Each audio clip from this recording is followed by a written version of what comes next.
जय श्रीराम। आज नगर शहरामध्ये एक घटना निदर्शनास आली। अतिशय म्हणजे त्यांच्या प्रवृत्तीला शोभन अशीच घटना आहे ती। त्यांच्याकडून दुसरी तुम्ही अपेक्षा पण करू शकत नाही। ज्या महाराष्ट्र केसरी 2025 चं आयोजन आपल्या शहराचे लाडके आमदार संग्राम भाई यांनी खेचून आणलं, ते आणणं फार मोठी गोष्ट असते।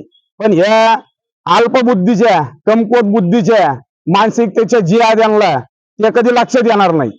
यांना काय आहे, एका ठिकाणी जमा व्हायचं, एका ठिकाणी राहायचं आणि तेवढंच करायचं।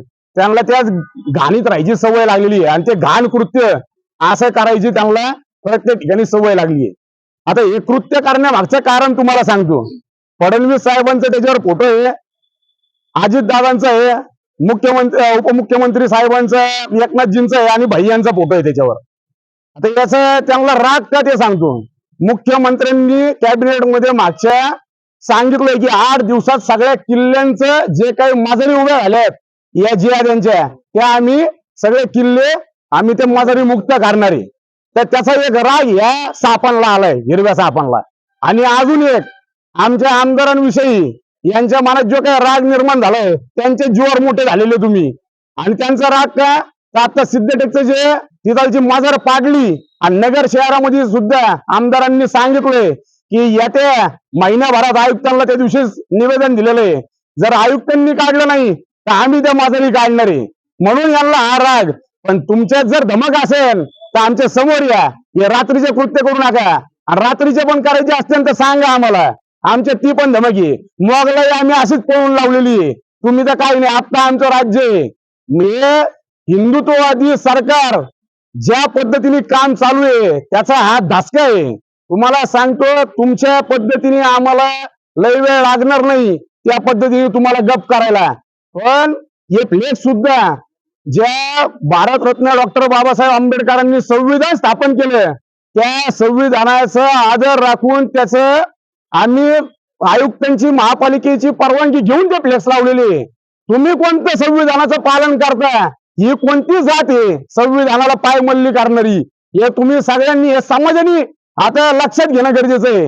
यांना संविधान विविधान काही कळत नाही, यांना फक्त हिरव्या सापांना फक्त त्यांची जिहादी वृत्ती कळती। पण ती जिहादी वृत्ती ही छत्रपतींचे मावळे जागेवर ठेचल्याशिवाय राहणार नाही। कोणाच्या जर पार्श्वभूमीत जर दम असेल तर आज रात्री यांनी परत कृत्य करायचं, 11चा टायमिंग देतो। कोणाला यायचं असेल तर या, यांना आज 11 वाजता परत त्यांच्या पायानी परत घरी जातात का मग बघतो आम्ही। जय शिवराय, जय शंभूराजे, जय श्रीराम। आज आपण पाहिलं असेल, नगर शहरात महाराष्ट्र केसरी या कुस्ती स्पर्धा माननीय संग्राम भैयांच्या माध्यमातून या सर्व नगर शहरांसाठी, नगर शहराच्या विकासासाठी आपण जर पाहिलं असेल, जर ह्या नगर जिल्ह्यात नालेगाव, माळेवाडा ह्या भागात पहिले नामचीन पैलवान होते आणि त्या पैलवानांचं नाव ह्या देशभर होतं। परंतु हेच नाव जर पुढे चालवायचं असेल तर आपल्या नगर जिल्ह्यासाठी आपण कुस्ती स्पर्धा हे चांगल्या पद्धतीने भरवल्या पाहिजे। आणि त्यासाठी चांगल्या पद्धतीने देशाचे, महाराष्ट्राचे नेते येत आहेत।